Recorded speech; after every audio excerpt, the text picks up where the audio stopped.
truth is loving and truth is simple. Human design is not the answer. It helps you get to your answer, to your truth. It's a manual for living. So how do I make decisions? How do I use my energy? How do I communicate? It's very much day to day. It's the map and the compass. What I've shown with you about being a projector is mostly focused on the architecture of being a projector, no matter what profile you are, no matter what definition you are, no matter what your decision-making strategy is. Well, projectors work best one-on-one. If you are giving your time and your presence to someone, that's a gift. No one can do it like a projector can.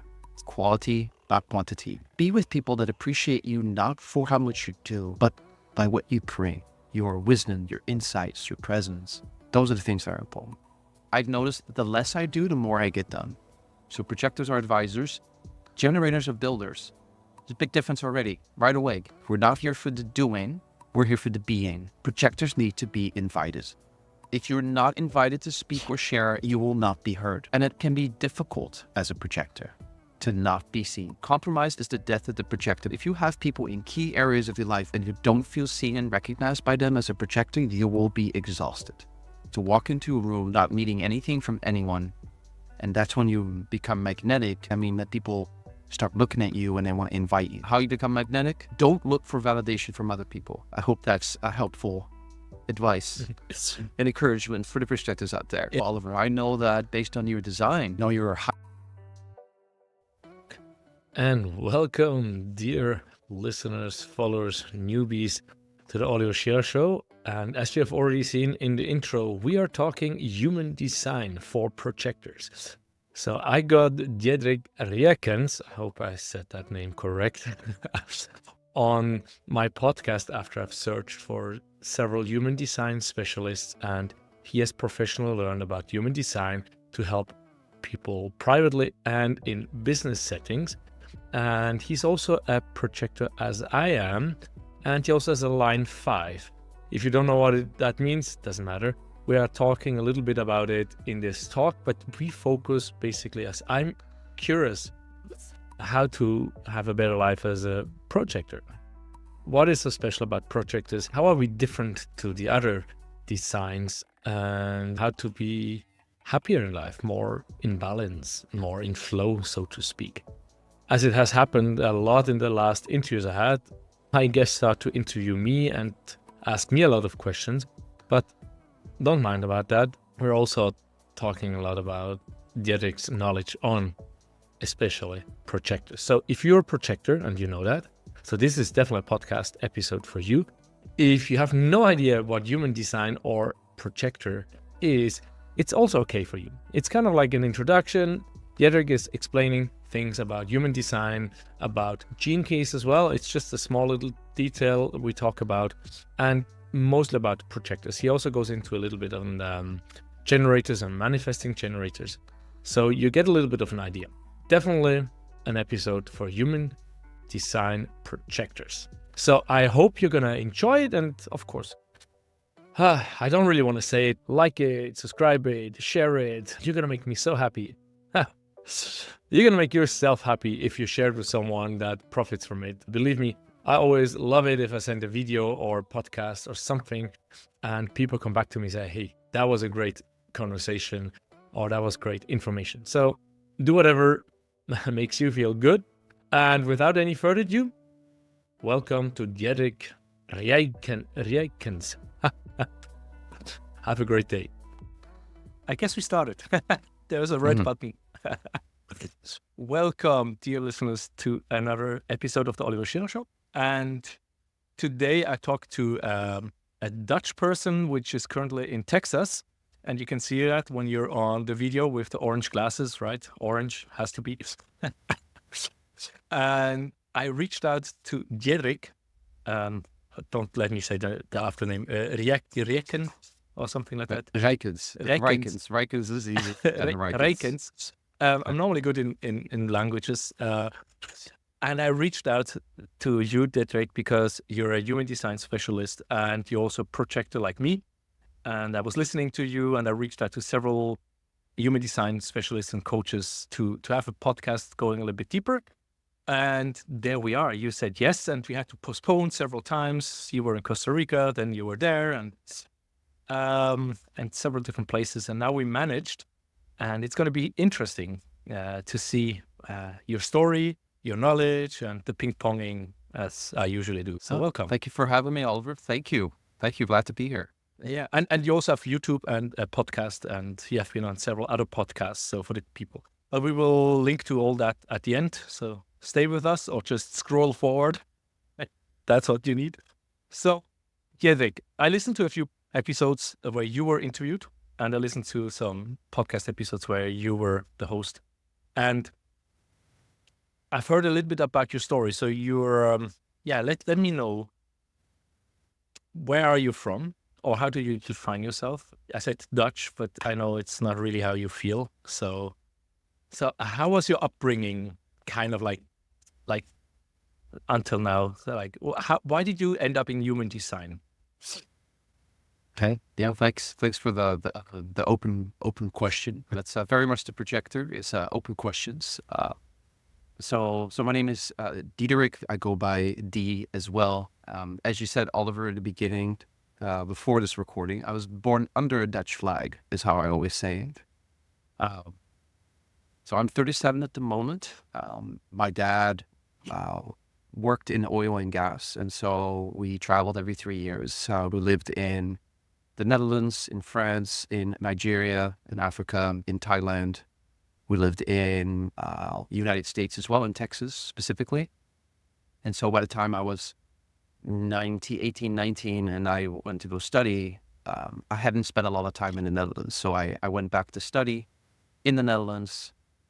And after 5 years of being there, I decided I want to go back to Texas, and this time on my own. So I went there professionally, ended up in oil and gas. I never thought I would because of just the nature of the business. But what I really loved is people. Like, if you're working on one of these projects, these are $1 billion projects that are highly sophisticated and require people from all over the world, all kinds of backgrounds, both academic and cultural. And I love that. I love the team aspect, and I'm always interested in people. And so I did my master's degree here in Texas, and then with the visa stuff as it goes here, there's a lottery at the time, and I didn't get picked in the lottery, which was it's always a blessing in the end, right? Everything that happens. So I ended up back in the Netherlands, and after a year of working, I looked at my colleague and my friend, and I was like, I'm quitting. She knew I meant it this time because she burst into tears, and I went down a journey of, what is it that I really want to do? Because this model of working isn't working for me. And what I was doing at the time, I was in supply chain and I was a data analyst, but what I really wanted to do is understand the human story. I wanted to understand where people are at, and I was always the person checking up on people. How's everybody feeling? How's everybody doing? Praising people, or not even praising, because it's not about praising, but it's about just reflecting back to people their strengths. Because a lot of people, especially early on, are not aware of their talents, their genius, as I call it, their zone of genius. And I always loved systems like, for example, the Myers-Briggs, the MBTI, the 16 personalities. Anybody that's listening is familiar with that. I always loved those, but there was something missing to that. And then when I quit my job, I got a life coach, an elder woman who is just still a dear friend of mine. And in that trajectory, so this is 2016, summer of 2016, I spent a couple of months doing these sessions with her and just going to the gym and just being very much as a sponic projector. So for anybody that is familiar with human design, I'm a 5-1 sponic projector, quad right, the channel 4426 side of a transmitter. That's the one that links the spleen to the heart. For those that looking at the chart, that's the only channel that I have. In human design, we call it the life force. For anybody that's listening, your channel, and in the career and business application, we call your strength. Whatever you have that's connecting one center to another, that's your life force. That's what we call it. That's highly important. That's how you are in many ways able to fulfill your purpose. that being said, so as part of this trajectory towards December of 2016, I had my first human design session. I was like, here it is. Here is that system that's actually practical, that tells me how I'm meant to communicate with people, how I'm meant to use my energy, how I'm meant to make decisions. Human design has 7 decision-making strategies and authorities, and they're very specific. Not to mention like what environment is best for you, and all the other nuances, how you're supposed to eat, and how your brain works, you know, and your profile. Of course, we were talking about that all over your profile, right? Yep. And so anyway, to kind of come around, so I was introduced to human design in December, and then in January, just before I turned 30, I had a mystical experience that kind of came out of nowhere. I couldn't sleep for 3 days. I felt like something was happening. I could start seeing some things. And then on my 30th birthday, I had what I'm now understanding as a Kundalini awakening. I saw like circles like kind of twist around something. And I remember it was my birthday. So I had, you know, my friends there. And one of my friends stepped back and it's like, Diederik, you're like on right now. It's like all the lights are on. It's like, that's what it felt like. It felt like all the chakras were on. And so since then, and that's now, well, coming up almost 8 years ago in January, it's been an integration of that information. And the human design has just been such a beautiful tool it's just like magic, right, Oliver? I mean, it's just a beautiful tool that just incorporates astrology and Kabbalah and the chakra system and the I Ching, which is absolutely phenomenal for those that are familiar with the gene keys, the genetic keys, which relies heavily on the gene keys or on the I Ching. These 2 systems are the systems that I've been using for 8 years. And then in 2020, I decided I wanted to be professionally educated in human design. Oh, because I wanted. So you did it personally. What did you do? Read books, podcasts, YouTube, or what did you do before? So the way I'm doing I would say I spent probably 300 to 400 hours of personal amateur time. Oh yeah, I had the books, I had the gene keys. I would be like sitting there with, you know, on a Sunday morning with my books. I would go into the channels, the gates, and look at, you know, the duality expression of every gate, you know, the elevation and the detriment, whatever you want to call it, right? And just kept coming back to it, you know. And as projectors, they say, when you learn about human design, if you're a generator, which is 7 out of 10 people, it's better to focus, not better, but there's a tendency to want to focus on your own chart. And that's very, very much the generator way of being. Projectors, first thing we do is look at other people's charts. Yeah, like I downloaded, I found out about it, don't remember who told me about it 4 years ago. Must have been 4 years ago. And then I made mine. And then the next thing is I did it for the kids and my ex-wife, so I can understand them better. Yes, but it was too exactly. complicated. It was like, what the fuck with all these numbers? Like what does it mean? The only thing what left was the 3-5, which is like the projecting, you know, put you on a pedestal and pull you down. That's what's left in the head from back then. And for me, it was this January, February, or somewhere there. Someone which dances salsa, she started a podcast, so I listened into it in Danish, and she talked about human design. I'm like, oh, human design, I should look at it again. And now I went deeper. I started to understand better. So yeah, I can see that. I was looking at other people all the time. And actually, I'd love to hear more. You said that being a 3-5, which is one of the 12 roles in human design, we call the profile. Your role is to be the 3-5. You said that stuck with you. What kind of impact did that have on you when you read that for the first time? Yes, people put me on a pedestal, and if I don't fulfill what they want, they pull me down and they blame me and they accuse me and they throw stones at me and, you know, verbal or whatever. And I'm still struggling with that. I'm aware of it since then, and I've seen that several times. It's just my last job because I'm an apprentice, and I know it doesn't work, you know, the corporate job, getting up at 6 a.m. and getting to work at 7.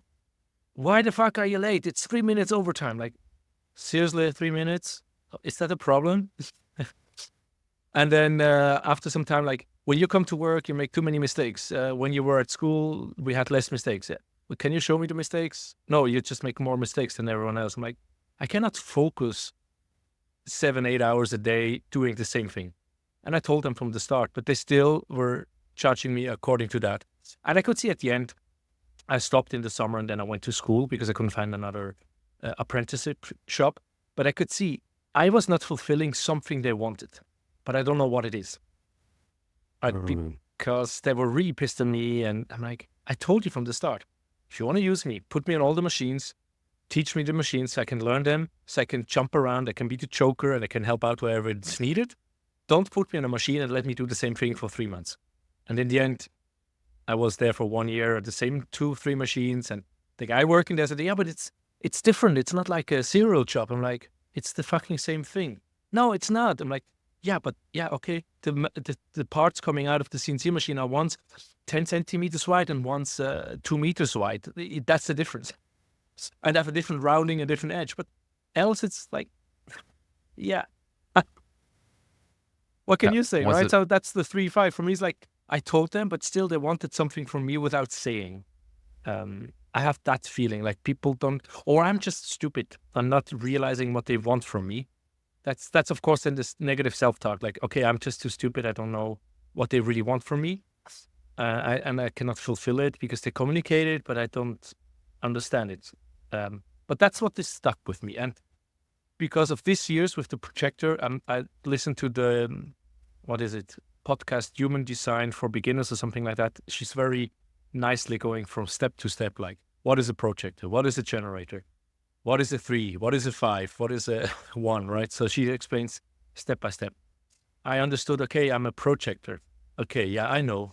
I'm fucking and pissing off other people because I project back to them what they should do and I want to help them. So it starts making sense. But I think the 3-5 with a projector is can be a bitch if you're not aware of it. Very, very true. And I'm curious, how was it for you to find out you were a projector in the first place? Because that's, we live in a generator world, I'm curious. Yeah, I was like, how the fuck do I make a living? Welcome to the Projector Club, forfeit. Yeah, it makes sense. Like, Oliver, you just don't work. I'm like, seriously? And then the same people say, like, you work really hard. And then whatever, a few days later, like, oh, you just don't work if I don't work. I'm like, I probably just, then I started looking back at these situations like, so I used up my buffer and now I need me time, but still finding out how does that me time look like? Because me time doesn't look like sitting in front of YouTube or Netflix or whatever, Amazon Prime or whatever they are called. It's kind of doing something for you. I mean, that could be painting, could be music, could be dancing, but it's all the conditioning. And I talk also because I have kids, which are 10 and 13 now. And I don't want them to have the same trauma because they cannot express themselves because, like, shut up, we are working here or we do something, right? I did also kind of Wim Hof. So I think this projector thing is like jumping around, learning a lot of different things. And I wanted with my kids also like the Wim Hof, like, like this. I don't know if it's a Dutch thing. No, it's not, but like this. Very much Wim Hof. Wim Hof is very much his own person for sure. Yeah, he's a Pitta. Anyway, he's a Pitta, and that's why the ice works for him because the fire in him is the anxiety and the stress. The ice water is cooling down the fire. And he had to find out on the hard way that people with Vata, they get gift, they get disease, they get problems. And he didn't believe that because he's such a high Pitta, right? So that's another story. Then we go to the Ayurvedic teachings. But I can talk about anything. Yeah, but for me, it's kind of like eye-opening, but I'm still trying to understand. And it's like, really, as I said, it's finding this out. Okay, I can work hard, fast, intense in a short period. It's like the 30-40% of the time you can work. And I can see it with my podcast. It's like, I have like 2 podcasts done in like 10 days. And like, great, finally I can catch up with all the podcast episodes. And then it takes like a month for the next episode to come out. I'm like, what the fuck? Why? What's going on? I'm just burned out and I'm tired. And I'm like, oh shit, seriously? Yeah. Even though I love it, right? I love to go back in the interviews and edit it and find the reels and all these things. But the energy is not there. It just doesn't happen. And I'm like, so I'm trying to figure that out. And when people tell you that you're like either like not working hard enough or there is this inconsistency or energy, how does that make you feel about yourself? How do you go? How do you how do you relate to that? Yeah. I mean, that happened before, right? Before that was just like traumatizing. It's like this. It's kind of like this complex trauma. I mean, you already came with the 16 personalities and all these other personality, whatever things. I went through a lot of these things as well, right? And there was also the complex trauma, which is something that is continuously happening to your life until you're traumatized. It's not like this one event. And I think this is one of these things which has traumatized my self-value, self-worth, my depression, my suicide thoughts probably came from that, right? Like on one side you say I'm working good and hard and they cannot follow me because I'm too fast and I should slow down. And then on the other hand you say I'm daydreaming, I'm not doing the work, I'm lazy, I'm it's not knowing who I am. And I think knowing about this human design, that's why I want to help so many people. Like, do your human design profile and let me look at it with you so we can figure out. It's because it's kind of helping to calm down the waves there, to be more like, I give a shit kind of in the bad wording, like more understanding, okay, you know what, do you? But I know, and I also now at school, I finished school in December, Christmas, because in October they the responsible teacher came to me and said like, you're again 3 minutes late. The other teachers don't want that. I know, but please come at 7:30. And like, I try, get up earlier. I'm like, I got up earlier 15 minutes for the last 2 weeks. It's not happening. I don't know what's happening. I'm getting up earlier and still the same time, 2, 3, 4 minutes late. I don't know what the fuck. And you know what? Let's just stop that episode. I'm not going to work in an industry where it's so important that I'm 2 minutes earlier instead of what the work I'm doing. And then I did my final project and I told the teacher I cannot work 4 weeks straight through. And I had like two or 3 days where I fucked up. So the next day I had to use more time to fix what I made wrong. So I should not have worked those days.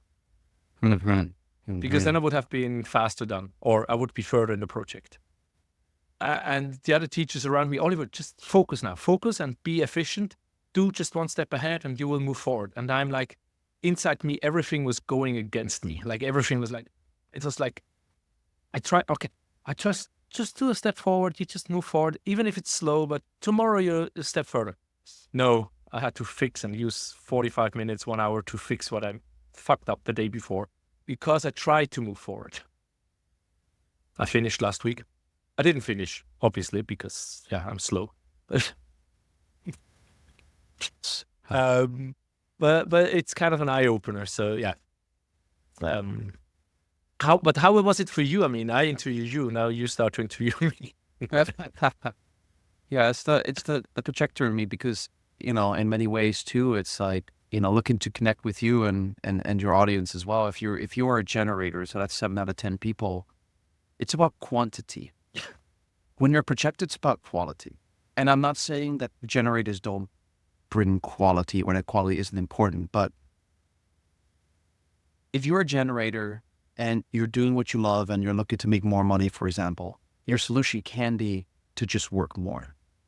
As long as you do what you love and love what you do as a generator, again, 7 out of 10 people, whether you're a manifesting generator or a generator, you are of the generator family. There are 4 foundational types, not 5. Just for those that are listening officially, there are 4. When you're a projector, it has to be about quality, because if you try to do more work, it's just not going to work. You got to work smarter, not harder. So by that, I mean, I've actually I recorded an episode about that, about the quality versus quantity. And it's so critical. It's even like how I do my work now. I'm like, listen, you're not paying me for the amount of sessions that we're doing. Whether it's and I say, I set up a transformational container for either an individual or for a business. So I've been trained in the career and business application of human design.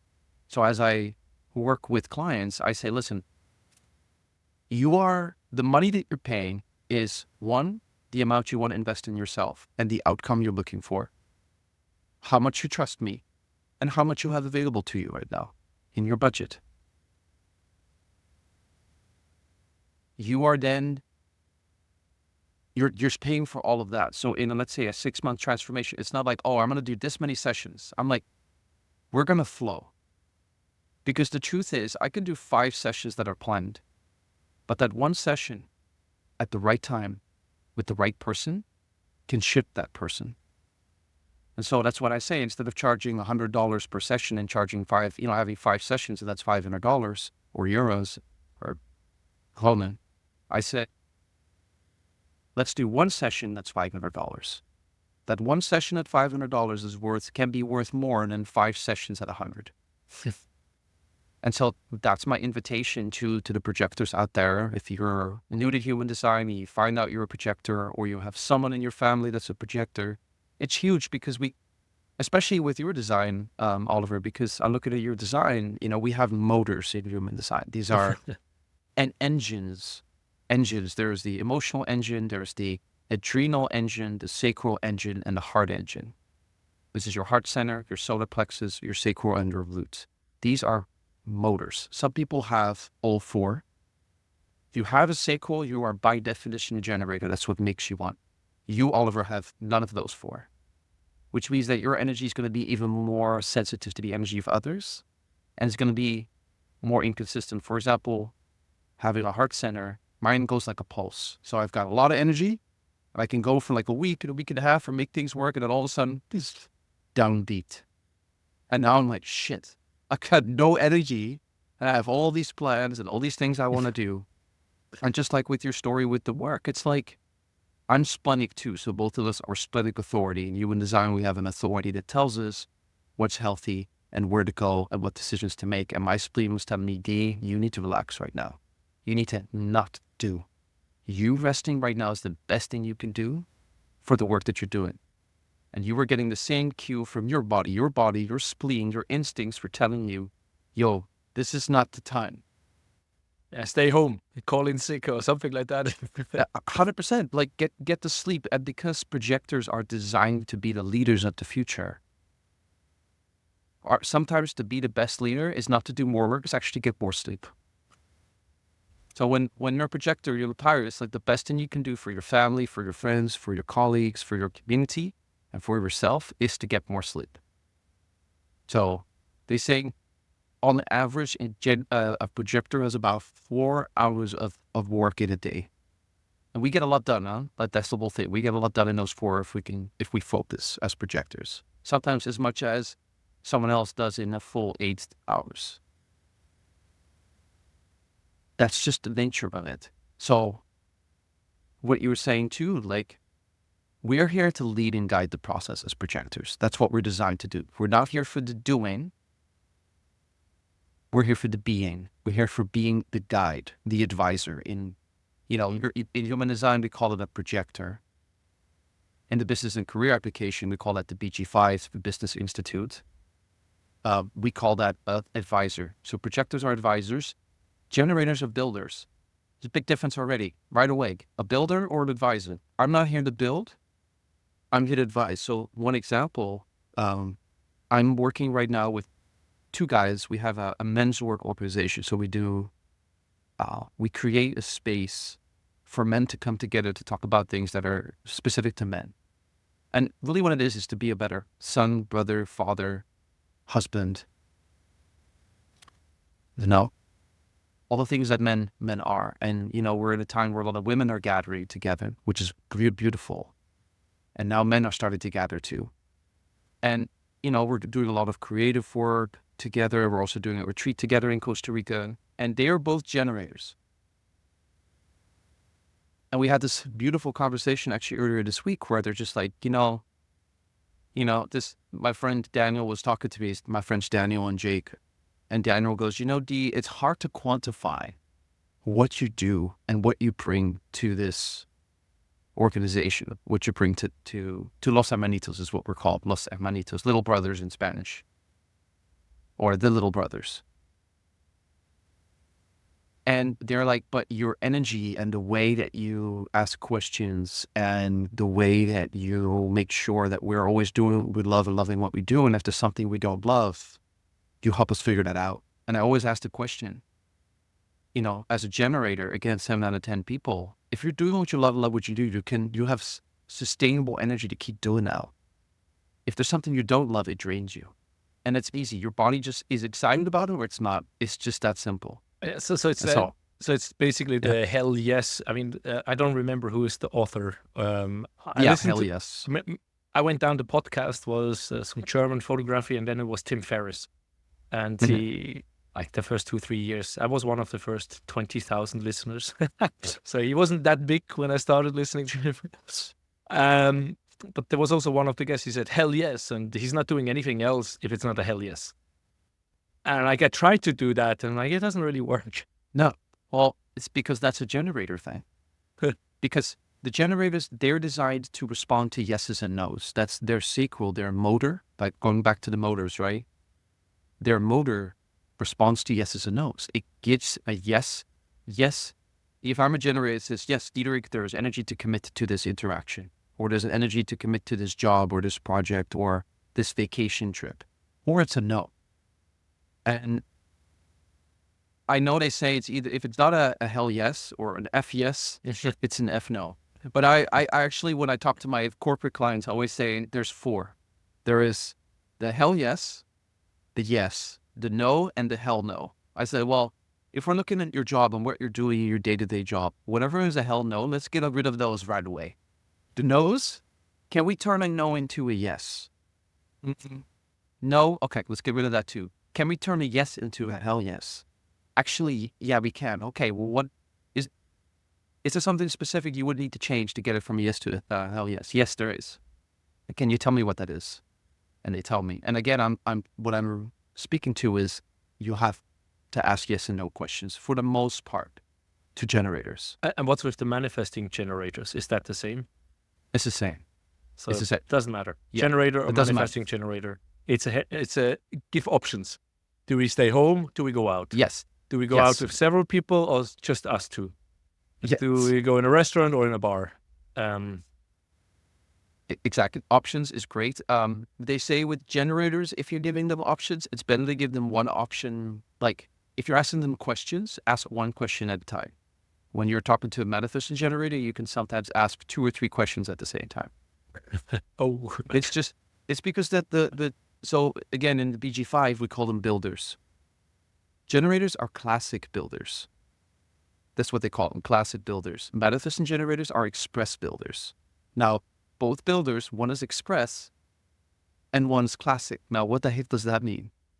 Classic is one by one step at a time.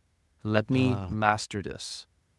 Classic. So it's the guy which has one task on the desk, does that. And the manifesting generator is the one which has like several tasks on the desk. Yes. I remember that when I was going for my bachelor and I had to do an internship. And the boss I had there, he said, some people, you just put one task on the table. If you put several, they're overworked. They don't know what to do. And others, if you just put one, they're not doing anything because, I don't have work. So you have to put several tasks on the desk and then they'll get to work. So there we go. Well, after 20 years, I get to the answer. It all makes sense. So where does the projector come in all of that? Well, we are designed to lead and guide, not just the process, but lead and guide people to their strengths. We're really focused on the other. And so when you're explaining this process of like working at this place, the CNC shop, like it would have been great for you to have been able to look at all the systems and all of the machines and see how everybody's moving around. And, you're an organizational being. That's one of your strengths in the human design. The only thing is, and this is the biggest thing, and I think you said something to this, projectors need to be invited. You have to be invited. If you're not invited to speak or share, you will not be heard. And not every invitation is correct either. Yeah. And that's, there's like this open question, how you went from hobby to professional. Let's see if we can close that eventually. But we continue here because I know we can jump. this was the other thing which helped me this year, at least, with the invitation. As I said, I was listening to the introduction human design podcast with Madeleine, or whatever her name is. She really does a great job with that. But unfortunately, she doesn't go deeper. She just stays on the introduction level. And she said, like, take one of your human design things and live it, right? To find out, does it work, does it not work? It could be being a projector, being invited, being a 3-5, whatever, right? Eating cold for me. Mountain is my environment, and it all makes fucking sense. So when I said, okay, let's do this projector, and then nothing happened, I said, fucking God, universe, matrix, whatever there is, simulation, if you want me to be a projector thing, fucking give me people which need my help. I am tired of just trying, and boom, I walk down the street, someone comes and asks me random questions to help, like, something. And then our friend calls me, and the one I try to convince, like, yeah, but astrology, how does it work? The planets move around. How does that influence who I am and how I work? Doesn't make sense. I'm a science man. Like, you were 21 days in the jungle to take ayahuasca, and he couldn't help you because you blocked. But he helped you physically, and you know that. And you still don't believe it. Anyways, so he came, and then 3 days after that, my yoga teacher came. Or he called me and said, I get the homeopathic medicine to help me calm down, to get the anger out of the system. And I'm like, hey, do I hear noise in the background? Did you start with your renovation for making a yoga room at your home? Like, yeah, just today we started. I'm like, can I come? Like, of course, yeah, we have time. That was mid of March. I stopped end of August helping him, right? Because I was invited. And it was because I listened to the human design podcast there, and projectors need to be invited. And yet it's still hard to not share the insights where people are just bullshitting and not doing what they should be doing. And I know you have to be invited, shut up. And I have shut up a lot of times because I know that. Where last year I wouldn't have. I would have just shared. So this invitation, but I know from one of the podcasts, I think the one you did in September before your 10-day retreat, I don't remember the podcast. It was without video. I remember that on YouTube. And you said something about, as a projector, you're invited like 100 times, but only once in 100 times it's the right kind, even though you've been invited 100 times. So how do we know? Or is it really that bad? Is it really only 1% of the invitations are for us? So that sounds really tough, right? It's like, well, how the hell am I supposed to do anything? So this is Richard Rudd. Richard Rudd is also a human design instructor. He's the author of the Gene Keys. Richard Rudd, RUDD, and he mentions that, shares this thing that I've heard somewhere else before, that the projector life is going to be, when you look back on your life as a projector, there will be 1 or 2 big invitations that will change your life. Oh. And they can be professional or personal. And I think that's what he means. It's also, and I'll tell you right now, Oliver, and I don't know if you've ever felt this, because I've shared this and I've had people tell me, like, I've never felt this level of recognition, because the real strategy for the projector is wait for to be seen and recognized, or wait for recognition.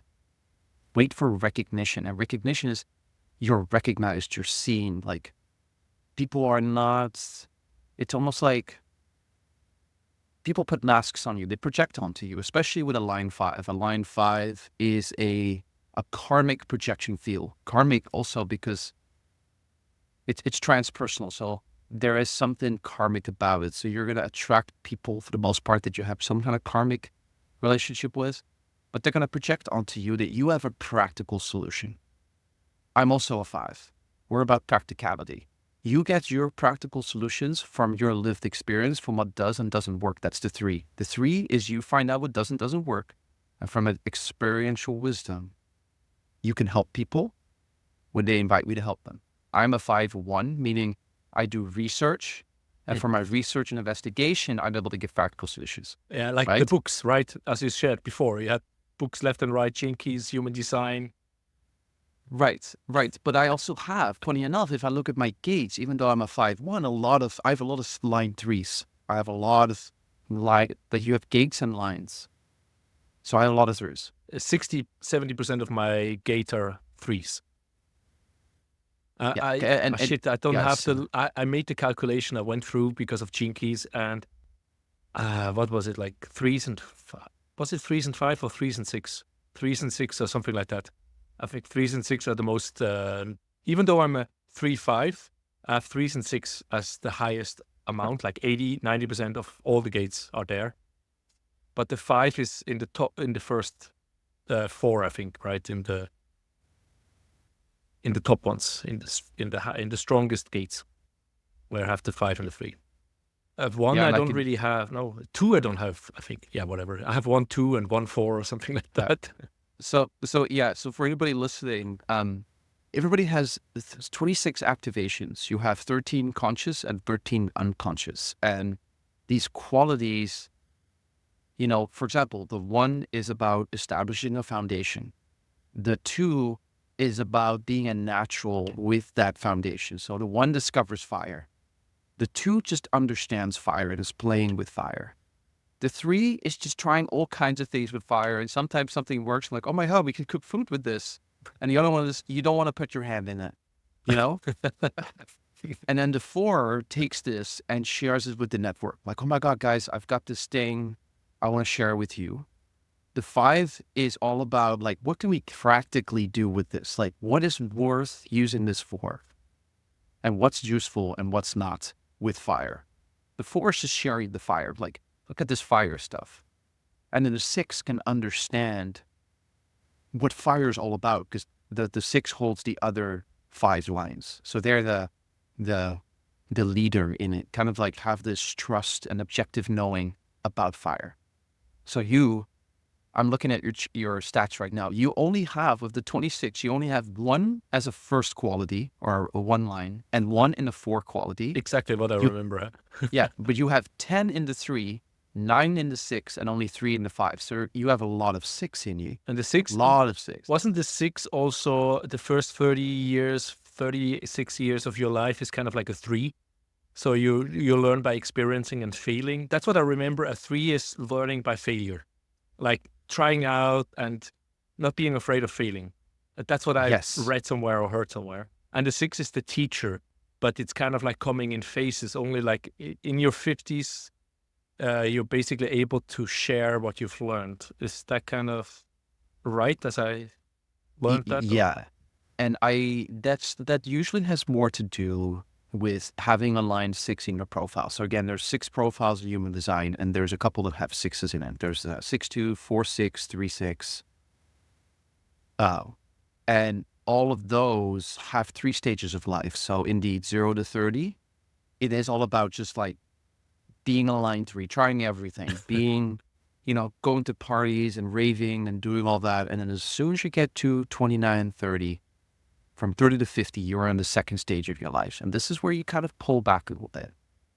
They call it going to the roof. Like, you're on the roof of the house and you're looking at people in the street and you're looking at people in the lawn, and you're just kind of just like observing, not just other people, but you look back at your own experience. And then from 50 onwards, you come out of it. And actually, I heard someone say, from the Gene Keys perspective, that you are not fully embodied in your wisdom until you're poop. So I just disappeared for a second, but we were talking about the 6 and this idea that, like this embodiment with the 6 doesn't come until 50 and later. And actually in the human design, and this is for anybody out there, the reminder that in human design, at least the founder of human design, Ross, says you're not equipped to fully live out your life's work until you're 50. So this is an invitation to everybody in their 30s and 40s, like, why haven't I figured it out yet? It's like, like really, like there's even like the time from 38 to 42, 44 as well, which we call in human design the Uranus opposition. That's when you really start burning all kinds of trauma out of your DNA, out of your body. And I actually listened to this thing yesterday, and you get a lot of swelling in your body, and I can feel it right now. I'm 37, and all of a sudden I'm starting to get these weird swellings. I'm like, what the heck is happening? Like, I got all the tests done, and there's nothing. And I know there's something happening because I'm in a deep process of just, man, like, and it's the same for the 6. Like, you got to go deep and feel it to heal it, and then understand it, and you transform it, transmute it into wisdom. Because in the end, we're all here to do it together. We're all here in this together, right? And that's the beautiful thing. Like, when I work in a corporate environment, this is what I do right now, right? You were asking me to transition from hobby to professional. Like, now I'm all about, first of all, communication, because we're all communicate differently. And the human design tells you, if you are a generator, it's typically yes and no questions. If you're any of the other 3 types, it's open questions. So if I ask the generator, what do you want for dinner? I don't get much. Whatever you want. Do anything. Whatever you want. Yeah, whatever you want. But it's more like, are you hungry? Yes. Do you want to eat now? Yes. Do you want to eat at home? No. Do you want to eat somewhere else? Yes. And then you just start listing off, like, do you want sushi? No. Do you want pizza? No. Do you want Italian? Yes. All right, let's go. So, but that's just one thing. It's more like, for example, for you, Oliver, I know that based on your design, you're a highly individual person that just knows things in the now. One of your strengths is you're a creative thinker, and you're also someone that can be invited to speak on what can we do? How can we be more organized? How can we be more organized? And so knowing that that's your strength in a corporate setting, in a business setting, in a workplace setting, I would be asking you, what do you see, Oliver? What do you see that we could do better? What are your thoughts? Can you share, like, yeah, right? So that's, communication's huge enough. It's like the consulting. I mean, that's what I wanted to do. I did mechanical engineering, and then I did business engineering as a specialization for my bachelor. And I wanted to be into consulting because I wanted to go from company to company to help them. I wasn't interested in being in one company, but, project related to help them. And it simply didn't work out. I'm like, why did it work out if that's what I should be doing? I mean, what is this game of the big, the universal joker playing with me here? Well, you know what? Your life work theme is the material world, is what your life work theme is. You are very much focused on, like, the way you go ahead and fulfill your purpose, or the focus of your purpose is very personal. So it's your own challenges. You also, there's 4 ways then of fulfilling that. And I do it through transformation, myself and others. You do it through the mind, which is educating people. And so if you're really tied up to being a 3-5, you can educate people, providing practical solutions based on things that you've learned through personal experience. And the beautiful thing with a 3, and it's coming through now, is that the longer you've been around and the more experience you have, the more wisdom you have. However, if you are listening to this and you're like, 19 or 25, like, it is not how many times you hit your head against something. Well, rather, actually, that is what it is. Like, are you continuously doing things that don't work and you keep doing it? Or do you hit your head once and you're like, this doesn't work. Oh, I hit it again. Okay, well, let me try this differently. Oh, I didn't hit it. Now I know there's something there, and I've learned that, and I understand it because I hit it twice, but the 3rd time I didn't. So I know there's something different. Let me try one time. Oh, I didn't hit it again. Okay, there's something there. Now I can share this with the world. Now I can share this in a way that's right for me. That's a beautiful thing. To go back to that too, you're asking, well, how do I get the invitations? If only like 1 in 100 is correct, how the heck do I do that? Well, one of the ways is this podcast. One of the ways is for me on YouTube, right? It doesn't have to be social media, but that is a beautiful thing us projectors have in this world, is that we have that because they say the voice carries your frequency, is what they say in human design. And so when you listen to someone, and you're still listening to them 20 minutes into their YouTube podcast or their podcast on Spotify or wherever it is, you're like, well, then there's something about that person. And then if you're Spunic, you might just get the hit, I need to reach out. I get people that reach out to me all the time. Say, I don't even know why I'm reaching out, but I need to reach out. Or they say, I'd love to do a session with you. Or, hey, I'd love to do a podcast with you. So knowing when I am invited, I already know there's some kind of recognition. Now, and then sometimes when the screen comes on, I'm like, holy crap, like this, there's something about this person that I feel deeply seen about that. And that's what I mean with the 1 in 100. And that's what I mean with recognition. And as a projector, hopefully you felt this in your life where you just feel deeply seen. They look at you and you just know, like, I don't have to prove anything to be loved. I know I'm already loved because there's something in me that they see that I can't explain. I don't want to have to explain. I don't even want to have to prove. They just know. And it's this. They say that when you're with a person like that, you also become very creative as a projector. And any successful projector will be successful when they're in some kind of relationship with another person, whether that's a friend or a business partner. I get that with my buddies in my Los Hermanitos that I mentioned earlier. I get that with them. When I'm with them, it's just like something just unlocks in me. My voice changes. There's just wisdom that just comes out and I don't know where it comes from. And there's other people that do that to me too. And so sometimes that's not your family. Particularly as a 5, and particularly as a 5-1. My instructor, one of the best in the business, she says, if you're a 5-1, she goes, sorry, honey, but your family just never knew who you were. And it can be difficult as a projector to not be seen. And like I said, sometimes it's our family. Wow. Right? Now that you say that, while we had this little breakdown, I look at the profile of my daughter and my son. I forgot because I just remembered 5-1. So my daughter is a projector 5-1 and my son is a generator 5-1. And really with him is like, I tell them like, hey, when you come to me for the weekend, when I have you, what do you want to eat? Just tell me, like, so I have like a little list of menu and activities. And really with my son is like, okay, do we have chicken nuggets, self-made pizza? Do we have pasta? Do we have this? So really with him, I have to get and I just look, yeah, he's a generator. And it actually works like that for him. My daughter comes with feedback because she's a projector. But now you say as a 5-1, you're not seen by the family. I'm like, I have 2 kids, 5-1. So how, as a father, can I avoid the disconnection? And I know their mother does the best she can. She's not evil or anything. But sometimes she looks at me, and I also know I told my son, like, your mother doesn't understand you because of the Ayurvedic. I looked more at the Ayurvedic part, right? The fire and the pitta and all these things, and her chart, because I know her, and she got so pissed. And I try to understand my kids and give them the best I can. So what can I do to avoid that they're not seen by me or their mother or, right? I want to avoid that. I want to give them the space they can be creative and the space they can be themselves.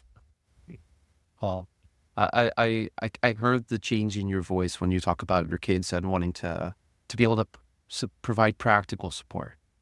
So there's a lot of ways to go, but just off the bat, asking your son, you said he was the 5-1 generator, asking him yeses and nos, and be curious about what he's curious about, because the line 1 wants to investigate. So I was like, well, what are you investigating? We talked about like ancient civilizations and stuff like that, like asking questions about it, like, and maybe asking like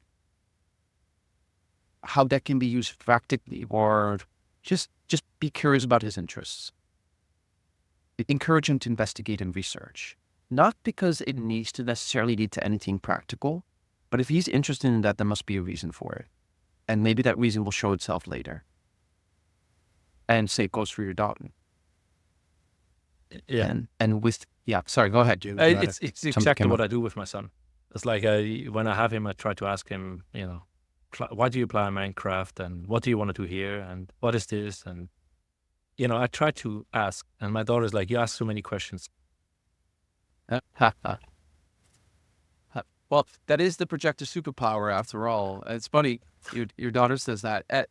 And for your daughter, projectors really want to be heard and seen. And sometimes it's just like, if you having read a book on, it's called Parenting the Child You Have Using Human Design, basically. It's by April Porter. Okay. Really interesting book.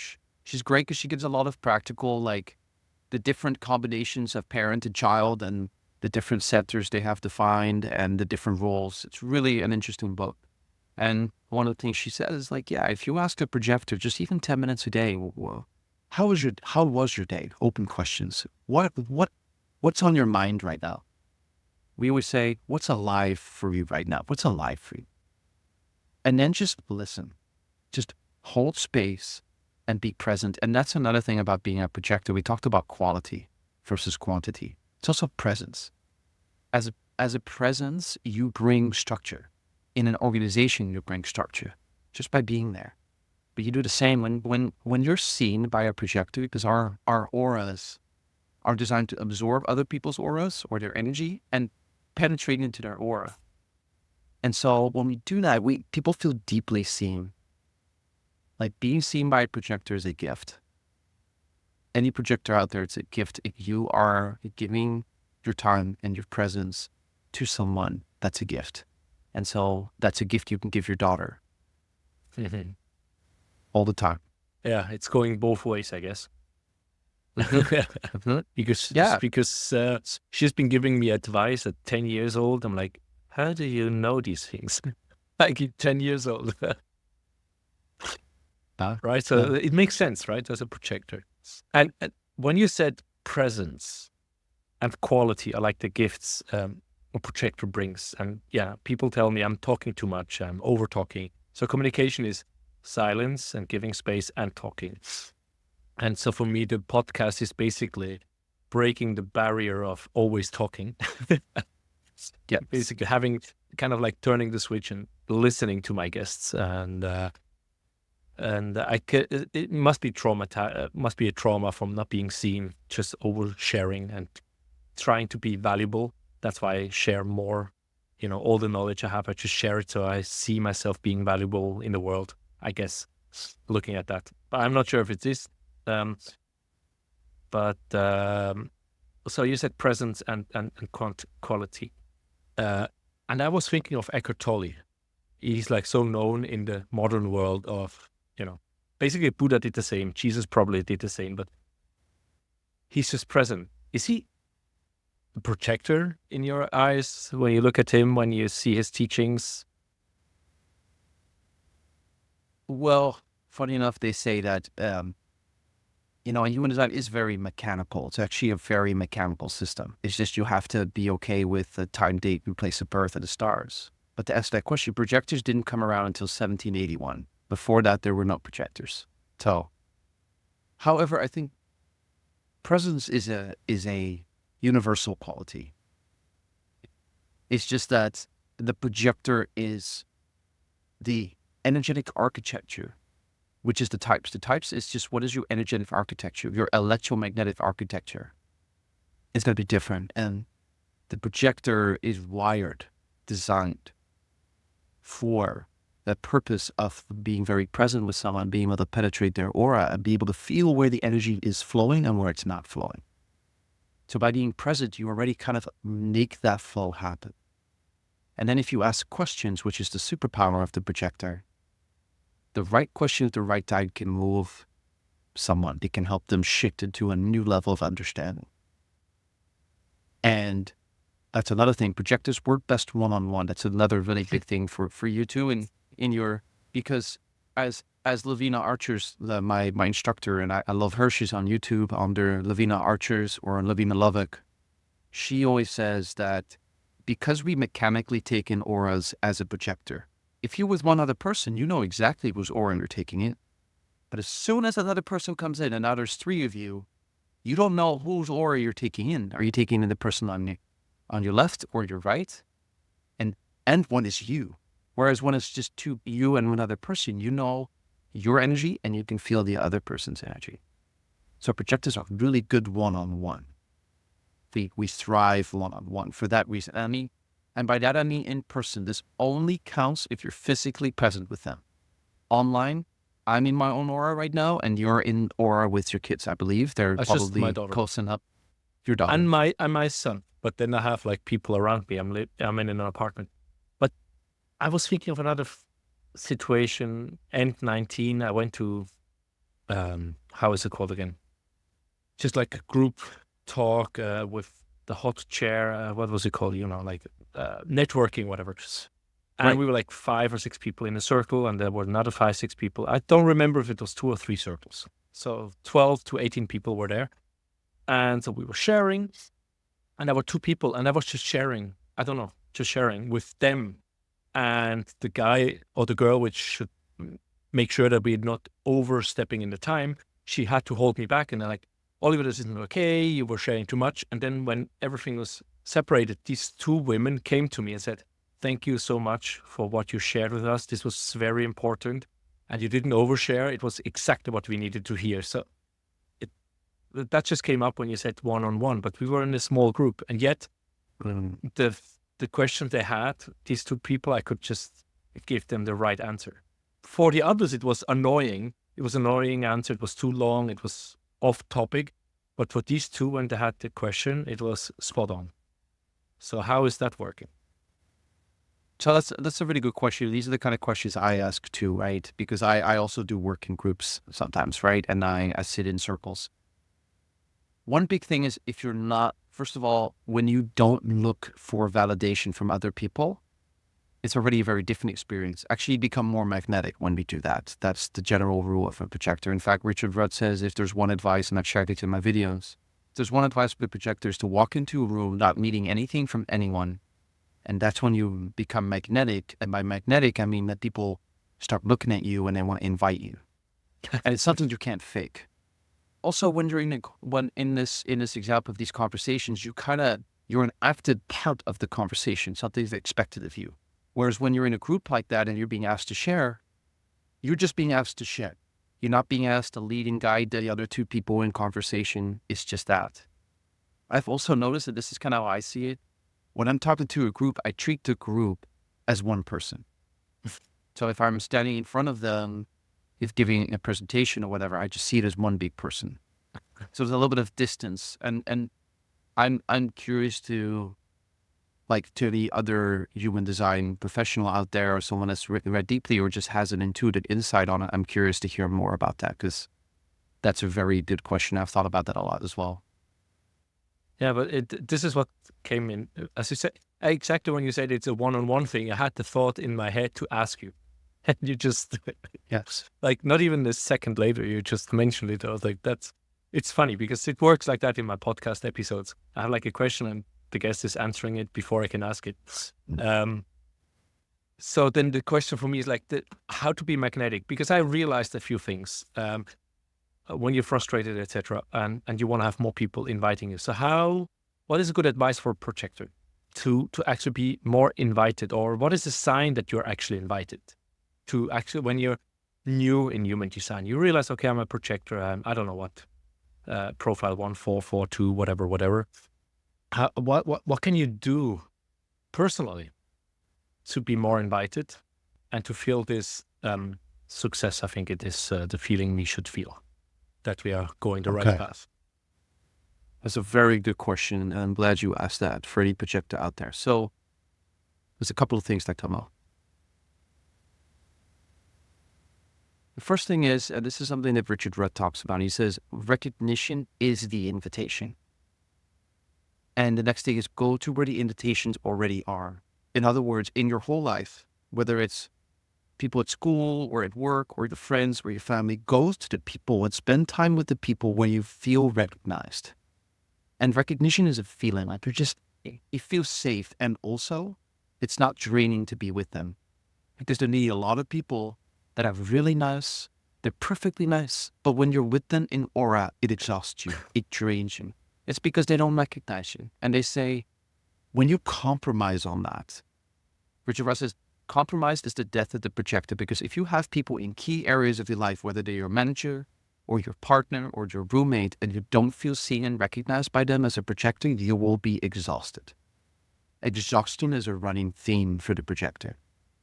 So spend time with people that don't exhaust you.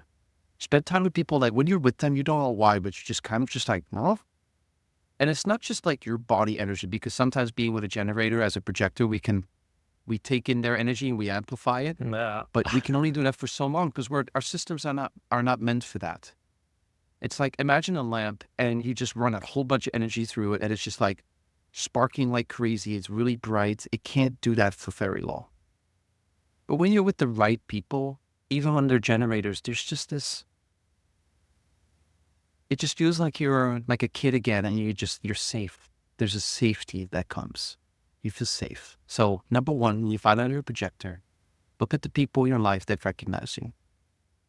The people that don't, even if they're really nice, just, if you can, I almost say avoid them. I wouldn't say that, but if you just recognize that it's okay. I always say, and this is a really big thing, it's not personal, it's mechanical. Human design is it's the mechanics of the aura. It's not their fault. It's not your fault.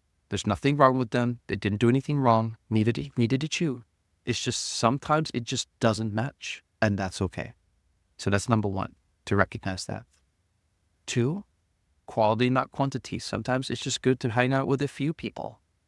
Maybe spend the morning by yourself, and then maybe later on spend some time with people. Now, it can depend on what your definition is, so let me leave that part out, but make sure you spend enough time alone as a projector, because you are going to take in other people's auras.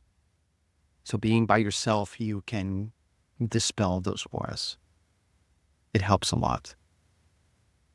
Another one is to recognize that, again, your presence is everything. And to the right people that recognize you, and those who recognize you will also invite you. You know, they'll invite you. And you're also more invited to even speak and share your quality of your presence. Man, like, I've had experiences where I would just go and just not even say anything. I wouldn't say anything. I wouldn't look for recognition. I'd just be kind of like hanging out on the side. And that's all of a sudden people start coming to you. And you start being invited. It happens every time. So it's almost like you have to be okay not being the one to speak and to listen and ask questions. And then when someone does ask you, now they're ready to hear what you have to say. And then you come alive, particularly when you're with people that recognize you. So lean into what the invitations already are. Spend time with people that recognize you, but also share yourself. Let people even be able to find you. Whatever that means. Like, go join, I don't know, men's circles, women's circles, join an activity, a hobby, a club, a sport, go to the gym, at work too, just show yourself. Speak your truth so people can hear what it is you have to say. Because if a lot of people, and particularly projectors, the joke is projectors don't do small talk. We go straight to the depth. You'll find us one-on-one somewhere at a party on the side talking about, what do you want to do with your life? Like, what excites you? What is what brings a spark to your soul, right? And so, yeah, just lean into those types of conversations. And if you want to have more of those, the only way to have more of them is to start talking that way. Because then the people that don't want to talk that way, they're not going to talk to you. And the people that do, they're going to be gravitating towards you, just like those people. When you shared the way you shared, and the words you used, and the topic you talked about in that circle, and those two people came to you and said, thank you.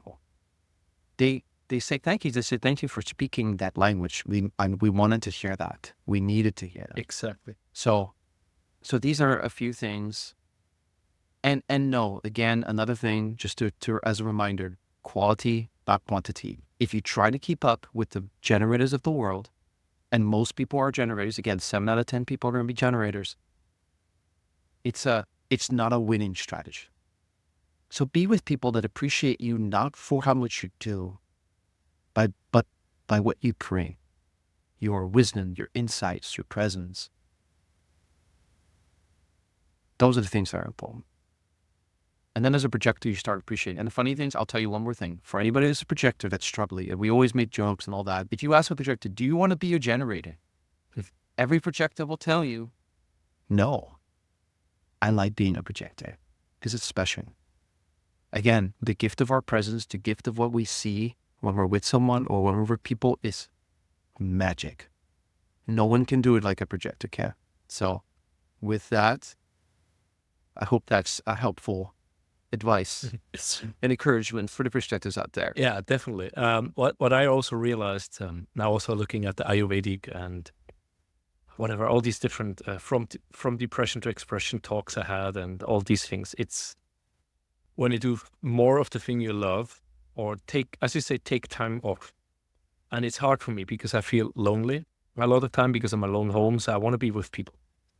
But again, and that's nice as you said it. It's the mechanics. Some people, they're really nice, but they drain you and you don't know why.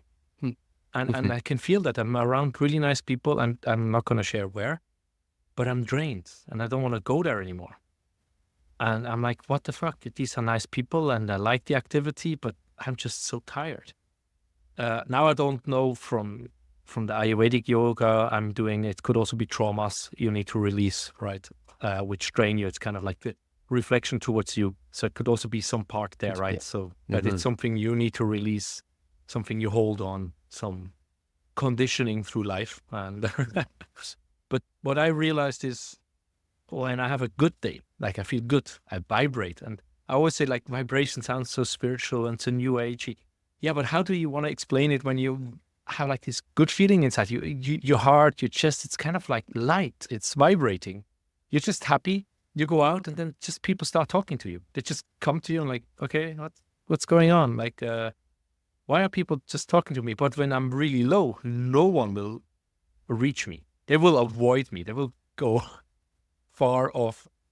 But when I'm happy and I've been creative or just slept good or played on my PlayStation or V or whatever, and I feel good about it, I don't judge myself for not being productive, as you say. I'm not a generator, and I have managed the day, not judging myself for not working, but enjoying life. People will reach out to me. Could also be suddenly I get a WhatsApp message or a Facebook message from someone I haven't heard in a long time, just reaching out and asking for advice, or just like, how are you? And you're like, I'm good, I'm doing this and this and that. And then there comes the question. But before I was not taking care of myself, I was low in my energy, but no one reaches out. Is that something that you recognize as well? Like when you're feeling good inside you and you're happy and... Oh, yeah. Well, and that's the tricky part too, that's when I become magnetic, and that's when people come to me left, right, and center. And that's where I need to, acknowledge, set boundaries.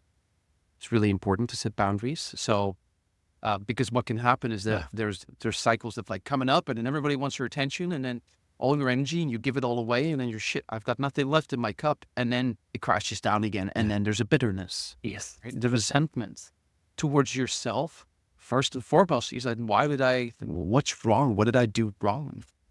And it can also change very quickly in even a projector conversation or interaction, because I remember it viscerally, and like I just remember it so strongly in my body that if I'm sharing with someone or I'm having a conversation as a projector and I'm just listening and it's great and flows, and then all of a sudden I share something that I wasn't invited to share, they pull away, and gently the aura pulls away.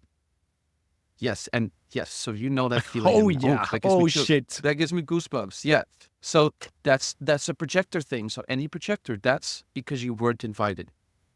Oh, I just know that it feels so terrible. It's like you share, and then suddenly they just like, boom, 1 second, and you just feel it like, fuck, what happened now?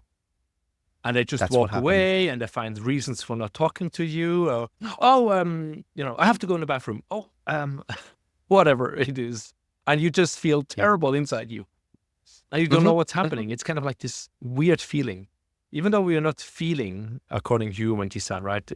We're not a feeling person, but we still feel, right?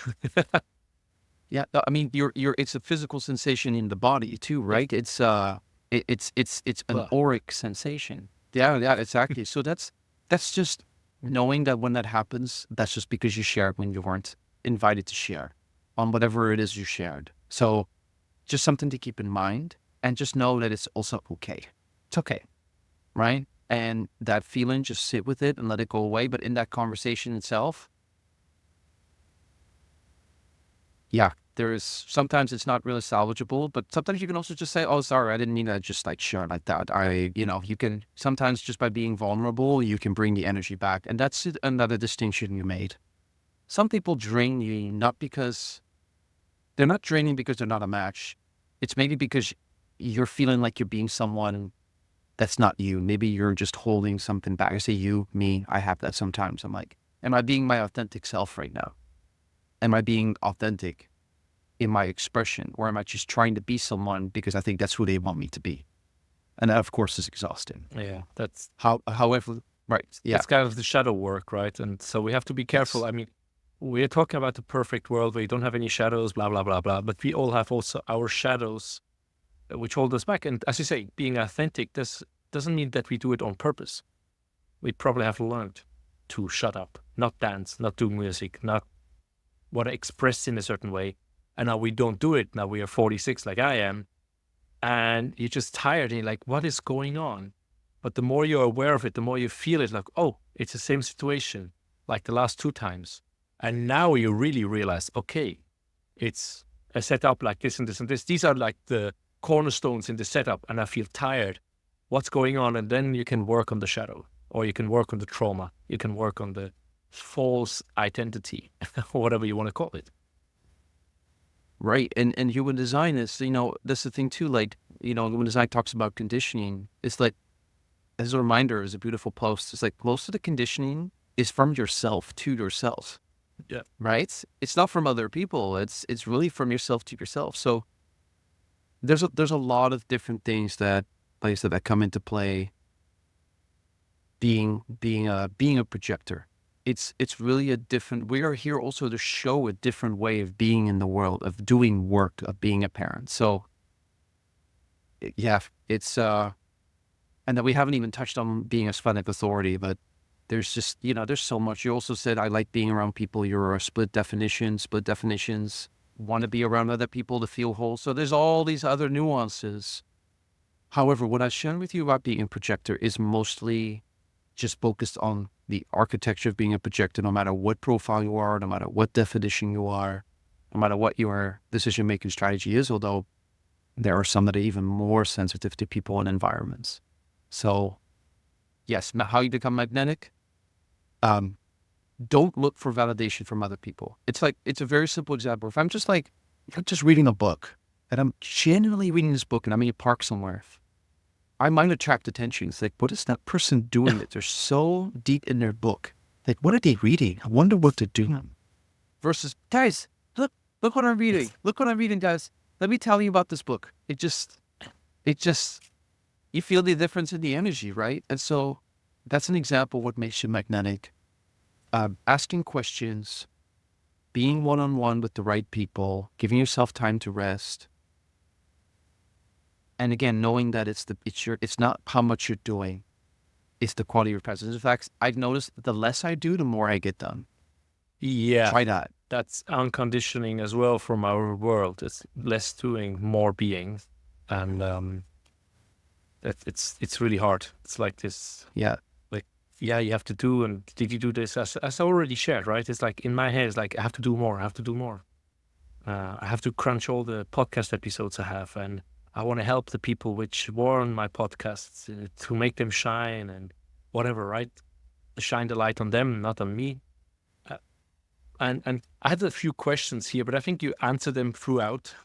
It's like the purpose of, what is the purpose of a projector? It's, as you say, being present, quality, not quantity, magnetic, put the boundaries, because if you're not so vibrant, because you not want to have a recognition or you want to have the attention from others, it comes to you, and now you have to set the boundaries, because now you might take the invitations you're not meant to take, and which will drain you. And now your vibration will lower, and now these invitations go away. So now you have like this big, zigzag, instead of having like a more smooth, from invitation to invitation, and you basically are riding a good feeling. You're not exhausted. So it's kind of like this balance, finding this balance. Yes. And I would be remiss if I didn't say, and this is very important, and my instructor will make sure that I say this too, Your decision-making authority, your authority is key. It's everything, when to interact, who to interact with, which invitation to accept, is all from your authority. And by that I mean the 7 human design authorities. You will have first your splenic authority. So that's your authority. Emotional authority, sacral authority, self-projected, ego-projected, or ego authority, right? So again, there's 7. One of them is specifically for the reflector, so there's 6.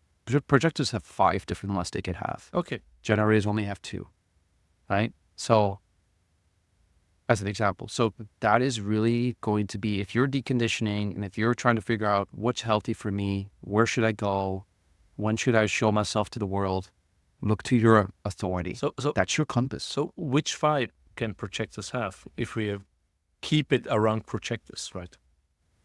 You can be an emotional authority, which is something that manifestors and generators can also be. So emotional authority, splenic authority,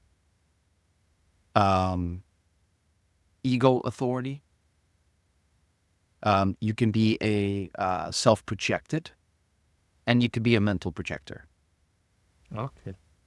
There's different wording for that. I might have mixed up human design and DG5 terminology because they use some. But it's the same thing. We're talking about the same thing. We just So the emotional. I remember emotional and splenic. The other ones, ego and self-projected, I have not really heard much. Most time people talk about the emotional, right? That they should not take decisions on the go because they have these emotions. They have to kind of go through the cycle of the emotions to know if it's right or wrong for them.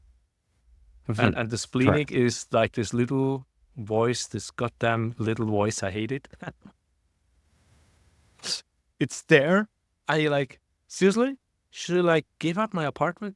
And then what? Right? And then you don't do it. And I finally did it. And suddenly I get this invitation like, oh, I see. If I would have done it when I got this hinge, I would be going from here to here all summer and do this and this and this.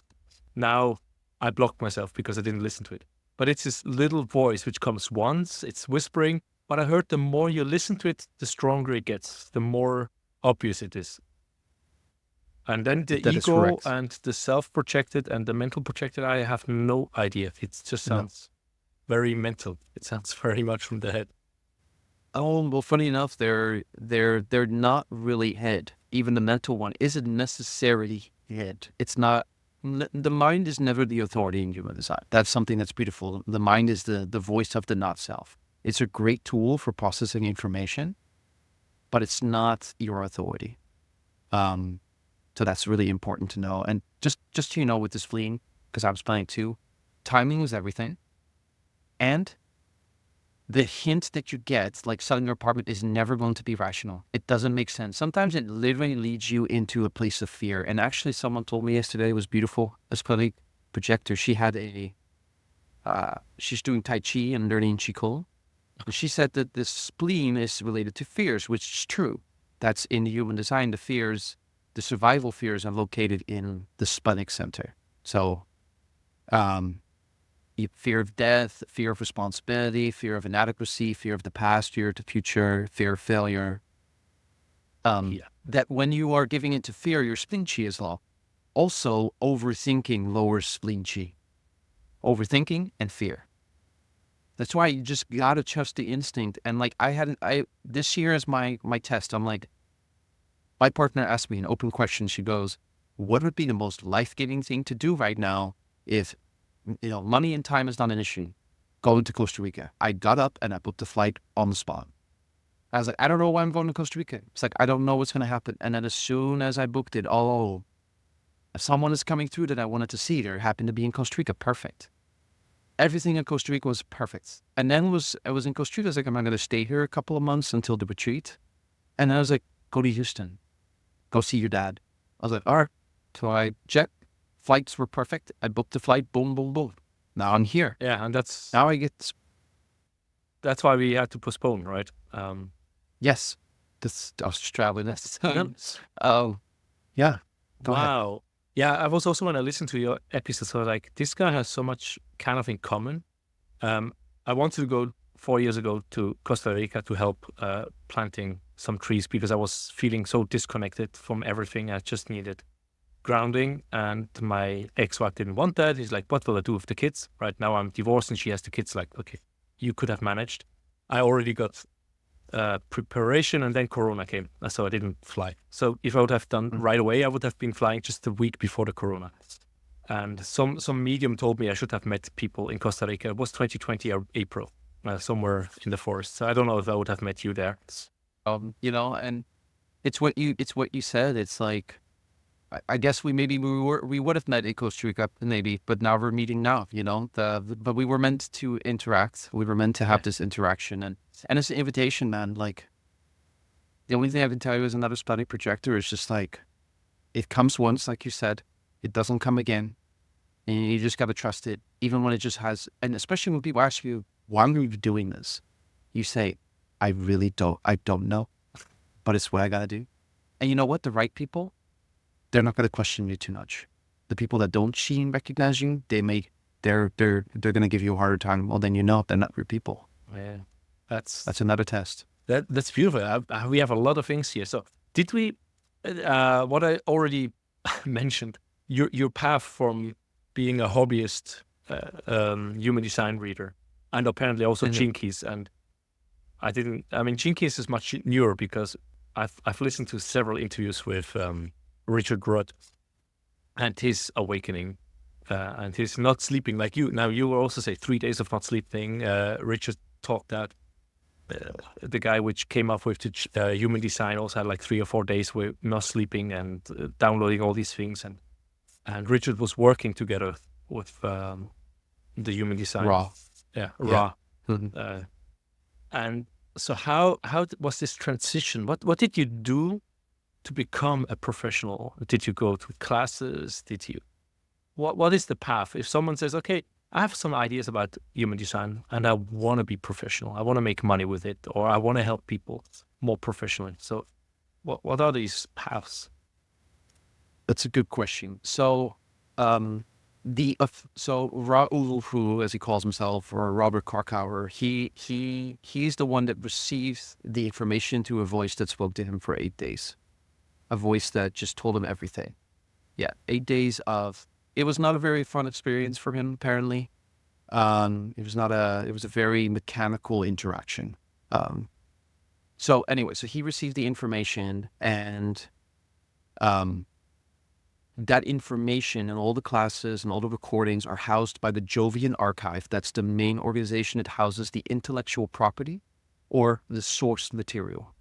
There's 2 institutions that the Jovian Archive manages. One is the International Human Design School, IHDS, and the BG5 Business Institute are the 2 officially recognized within the source material and the organization around the source material that transmit the information. Now, that being said, a lot of people have been taught by Ra and have been one-on-one with Ra, and they also have courses and programs and certifications. It's not a protected profession in any way, or calling, really. So I don't want to, if anybody else has other people they've been teaching with, that may or may not be completely fine. I know a lot of people, there are people sometimes that add something that wasn't there. The question is this an evolving body of knowledge, or is it a static one?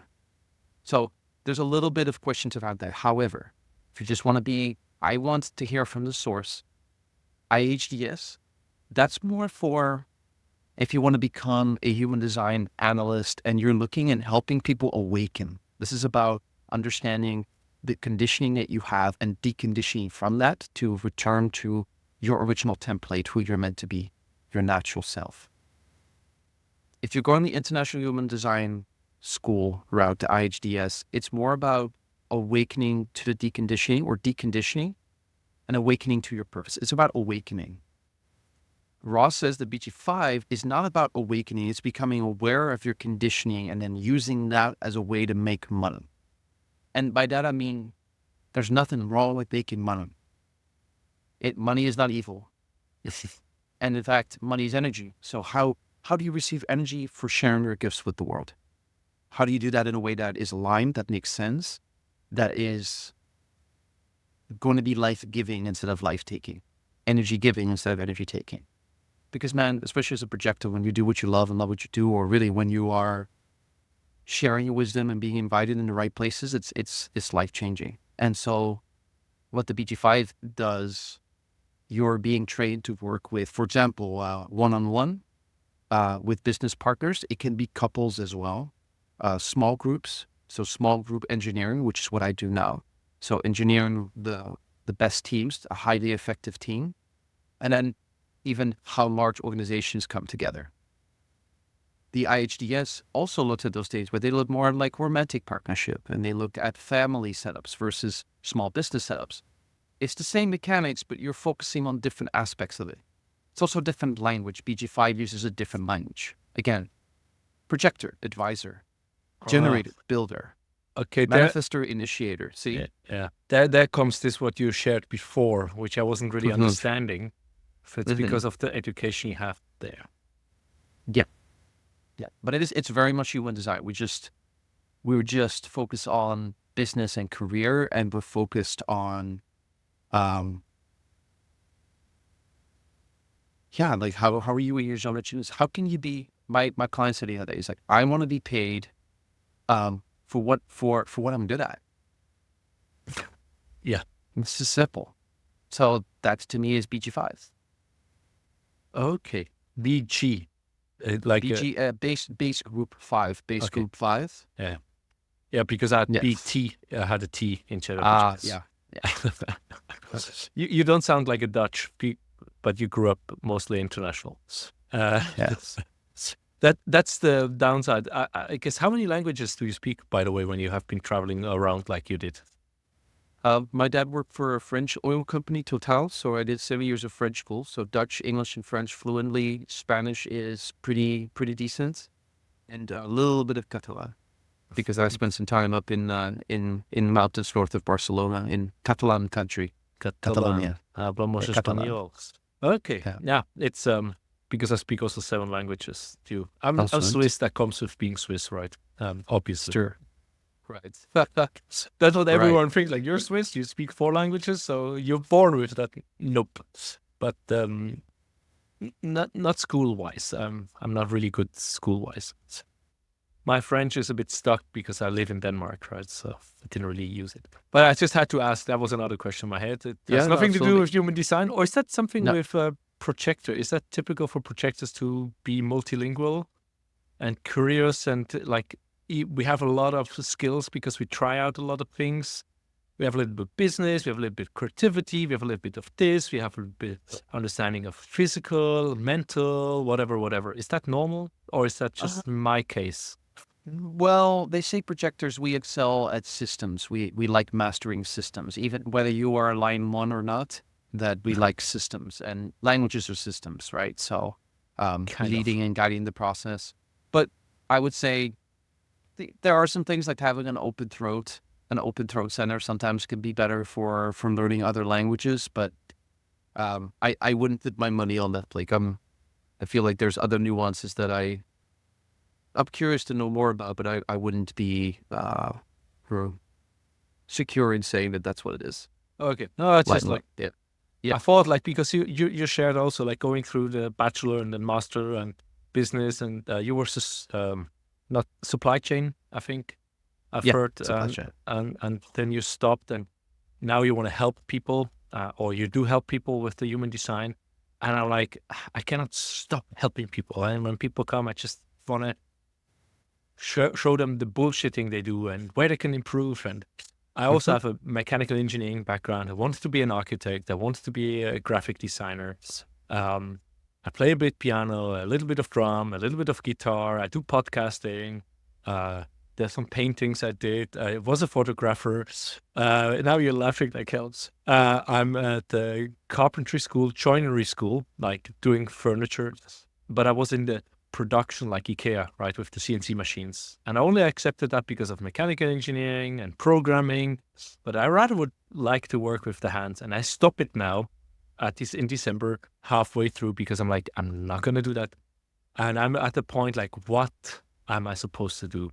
And I said, according to Gene Keys, and that could be another thing, because I also talk about Gene Keys. it says like my life is changing every 7 years. Like my relationships to romantic partners, the way I live, my friends, my work, everything is changing every 7 years, and it's spot on. Like, and it doesn't mean that you have to have a new romantic partner. It's just the relation in between you will change. And it's spot on. The first 7 years, at 28, I came to Denmark. Like at 21, I started studying. At 28, I finished studying 7 years because I changed in between and did try out different stuff. I came to Denmark, so I changed where I lived. At 21, I went to the French-speaking part in Switzerland. So that's also another place. I got to know my ex-girlfriend, a wife. I was more supporting her. Then at like 35, I was 34, 35, I stayed home with the kids because I was fired. At 42 already, the divorce was coming up. 43, I was divorced. So now for the last 3 years, I'm divorced. I live alone again. We lived in a house. Like all these things change all the time. I'm like, this is tiring. I just want to have stability, easy going. I know, and I can share from the fullest, from good base. I have a good income, so I can travel and visit the people in Bali, in Texas, in South Africa, America. All my network I have, I want to visit them with my kids. But no, it's not working like that. And you're laughing. Yeah. I mean, I had the same thing. It's like, this thing about seriousness too, because, as projectors, we're really meant to play. Like play is our magic. And apparently you're meant to play something different every 7 years. And it's something that we all have, that's how long it takes for ourselves to completely regenerate. But for some designs, it can be more pronounced. So it sounds like for you, that's the case. You're also line 3. So all the things you've tried, that hasn't been a waste. It's almost like, well, why has nothing worked out? Well, maybe those things weren't meant to work out. And now the question is, well, what is meant to work out? How do I make money? How do I get the stability? That's something that we would just, to get an idea of, to look at what you've already experienced and then maybe laying it next to the human design, your specific chart, that'd be a way to look into that and then ask you the questions for you to get to your answers. Because the human design is not the answer. It helps you get to your answer. Yeah. To your truth. Kind of like what I've been told, like, Oliver, don't put yourself in the boxes because you look at the human design and you're a projector and you're a 3/5 and you're a cold eater. So, and that's actually true. I eat cold. And when I look at the hours on top, I remember I'm inconsistent. So I eat whenever I'm hungry. So I cannot, and I hate that, like 12 o'clock sharp, you need to have then, and 6 o'clock. I cannot. And that was also the friction with my ex-wife. And when I looked at the human design, like, yeah, shit, like, yeah, that's me. Even when I was unemployed, I was eating once at 10 o'clock in the morning, once at 1 o'clock. It was like, whatever. When I'm hungry. And when I live alone, I'm like, I'm not cooking. I want to eat warm, but I'm always eating cold food. And like, it's so true. And mountain means you like to be up. I like to look down on stuff and have the overview. And it's so true. It's funny. But I mentioned gene keys and human design. So what is the big difference? We know Ruth was trained or worked with human design before he had his awakening and his 3 days or whatever mayhem of getting all these downloads and creating the gene keys. So what is the same and what is different? So how do you use it together? Why would you use human design and when would you use gene keys? So the human design, first of all, is like the practical day-to-day tools for living. It's a manual for living. So how do I make decisions? How do I use my energy? How do I communicate? It's very much day-to-day. It's the map and the compass. The gene keys is more of a contemplative journey into the programming of your consciousness. So both human design and gene keys give you a profile. So you have your gene keys profile and your human design chart. The gene keys profile is more about the themes that make up your prime gifts, the themes that come up in your relationships and your core wounds, the themes that come up in your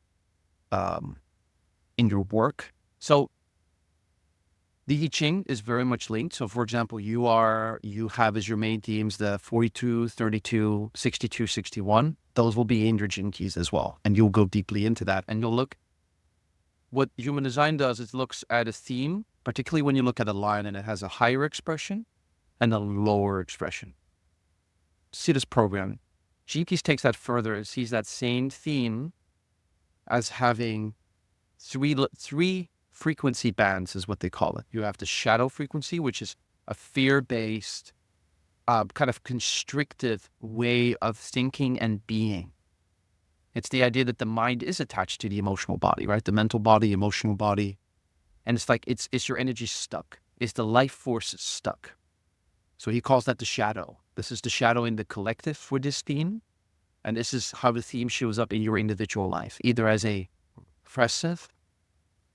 a repressive way or a reactive way, something inward or external.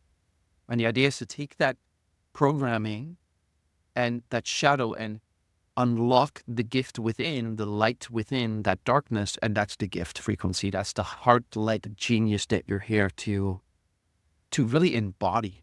And it talks about how it changes your actual physicality. It changes the hormone production. It changes how you are in your body, because the idea is that your DNA is here to take light and take the light and be able to run it through your DNA. So how much light are you running through your DNA? Where is it constricted? Where is the DNA going like this? That's the shadow. The gift opens up, and then the city is completely open. The city, in essence, are the 64 psychic superpowers that people can have, is what it really is. So it's the path of contemplation. Richard Rudd talks about, you contemplate these things. So you think about, and without needing to have an answer, and then all of a sudden, boom, something will pop. And it's particularly you being the 24, the 61-24. The 24 is about these addictive patterns of thinking that can all of a sudden shift because you tell yourself, I don't know. Now I'm a 41, 31, 44, 24. So I understand that 24 very well. So the Gene Keys is more of a contemplative journey into the nature of your consciousness, into your beliefs, into your thoughts. And it's very much from a place of love. Like anything you read by Richard Rudd, every word in that book, everything he's recorded is a frequency of true poetic beauty and love of reality without diluting the serious things that we deal with in life, whether it's death or trauma or rage and anger. It's all there to be seen, but it's spoken truthfully. And that's the thing with truth. Truth is loving and truth is simple. And he takes complex things and makes it simple. So if you're doing human design work, and I always invite people to take the Gene Keys next to it. Gene Keys is more of a longer journey without a goal in mind. Human design has a little bit more of a goal. It's like, I want to know how to operate in a day-to-day. Like, what are my strikes? What's my business strike? What's my channel? Whereas Gene Keys is more like, I want to understand what it is that's been dragging with me by my life. Human design does that too. With Gene Keys just goes deeper into the programming. It's like, this is like actual rewriting of the program. It's the software. Like human design is almost more of the hardware. Gene Keys is the software. Yeah. It sounds more If like, that makes sense. it's, from what I heard, Gene Keys is also more about awakening, right? It's like awakening to your true self. And contemplation, for me, it's like, this is a word I didn't know before I listened to Ruth. So for someone which says, okay, I'm not native English speaking, like in Denmark, or, lots of Germans speak English as well, and all around the world, what is contemplation if it's the first time they hear it? Like, what the fuck are they talking about? Contemplation? What's that? So he says there are three main arts in the world to use your mind: concentration, meditation, and contemplation. When you meditate, you're not thinking about anything. The idea is to thoughts come, but it's not about thinking. It's just about being present with your thoughts. Concentration that's very, very mentally. You're focused on something. You're really focused on it, right? Contemplation is kind of in between. Like, you're thinking about something, but you're not thinking about it to find a solution to something. You're kind of just like, he calls it like those cases that hold the ring when you propose, you go like this, He says it's kind of like you're playing with the case, the velvet case, you know, you're kind of playing with the jewelry face and just kind of like, whoa, huh. And all of a sudden, there's a realization and it pops open and there's your diamond. It's kind of like that. It's like concentration has a goal. There's a focus. There's a focus on the goal. Contemplation doesn't really have a goal other than we're just thinking about it without forcing anything. It's like being pensive about it. Yeah. And you kind of come back to it and then all of a sudden, boom. So that's the idea with the Gene Keys, is that the truth will reveal itself in its own way at the right time. With that being said, brother, speaking of time, I do have to head out. Is there anything, there was like, did you have any habits that you incorporated after doing all this? But if you have to go, is there anything you want to share, which you think it's important to kind of round it up or add? Yeah. As far as human design and Gene Keys are concerned, I think they're really beautiful tools to put things into words that you've always felt but never were able to put into words. And then when they're put into words, you're like, oh my God, that's it. And that's the shift sometimes. And it also it makes you feel deeply seen. The Gene Keys and the human design, and particularly the Gene Keys, I feel like not only do you feel seen, but it actually gives you a roadmap to get out of it. Not to get out of it, but to actually incorporate it fully into who you are. Instead of it being shadow, now it becomes part of the light. And the shadow is our power too. Let's not forget. It's just if it's hidden, then it can be a little bit of an issue.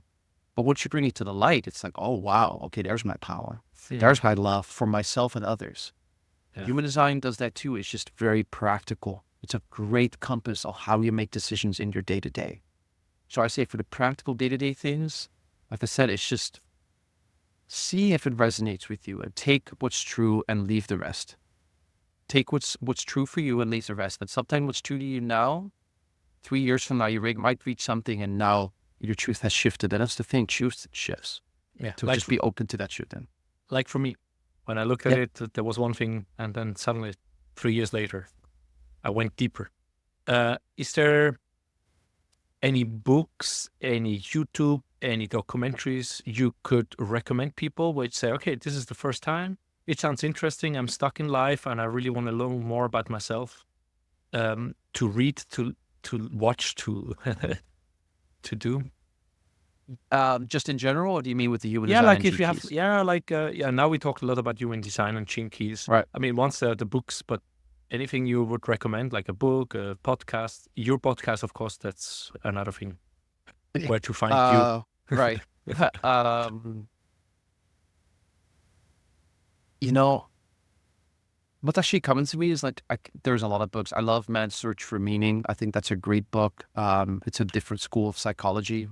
Man's Search for Meaning by, oh my God, what's his name? Viktor Frankl. Viktor Frankl is his name. Yeah. And another thing that's coming up for anybody listening, find your people. Go have the conversations you were interested in having. Speak and share vulnerably. Like I'm reading a book right now on how you create the best leaders and the best teams. And it's always around feeling safe and being vulnerable. Vulnerability is strength. Share yourself. Share yourself in conversation with people that are new to you, even people that you've known for a while. See what happens. Vulnerability is strength. Just, go have those conversations and then you'll find your people. And that will make all the difference. And if you don't know where to find them in person, start finding them online and go from there. That's all I can say. Follow your gut, follow your heart in that. Yeah. That's beautiful. Yeah. For me, 7 years, it's all online. Like there's very few physical friends I have. It's kind of like a whole fucking international world around network I build up, which is beautiful, but I want to see them physical, right? Dance and laugh and play and have all this connection. So, and in respect to your time, so where can people find you? So the organization I have is called Coded to Thrive. You are coded like a code. Coded to Thrive. It's a throw to the Gene Keys and the human design. This is about your DNA. This is the coding of your DNA through your time, date, and place of birth. So codedtothrive.com is a way to get to me. Diederik at codedtothrive.com is my email. The Projector Project is my YouTube channel. You can also find me on Coded to Thrive on Instagram. So those are ways to find me. And I can, of course, send those to you.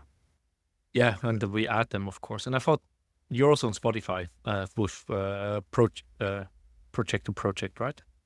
Not yet. I've recorded a few things, but I haven't put it out there yet. But I am on there. I've been invited on several podcasts. I also have one now for the men's group. Los Amanitos has one. So we just launched that actually this week. So I'll throw that out there, particularly if you are a man.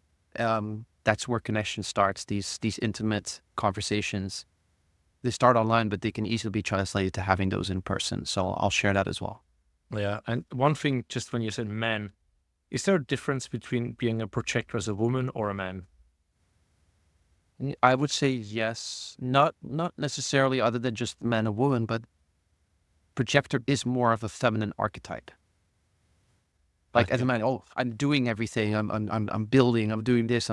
Like as a projector male, it's going to be a different type of energy. Particularly if you're with a manifesting generator female, like I am. Like it's just. I play my role differently as a man in that sense. Yeah, it's not being gay or anything. It's just like, you feel a bit more feminine, but you're still a man. And I think that's also something for me. What is it to be a man as a projector, right? I feel. You're still very much, of course, very much a man. It's just it's almost like you're going to channel the qualities of being a man in a different way. Yeah. Yeah, especially compared to the generators, man. Exactly, 100%. You just are. And like sometimes, if I try to keep up with some of the men, particularly in construction, for example, if I try to keep up with the other men, it could be a tough one. Yeah, and I'm pretty wide and strong, right? People see me. Not that I'm tall. I heard you're pretty tall, like typical Dutch size. I mean, there's like two Dutch: the short man and the tall man. There's kind of nothing in between. There's nothing in between. Yeah, that's what I seen when I was in Holland. My daughter's godmother, she's together with a Dutch, so he's not the tall one.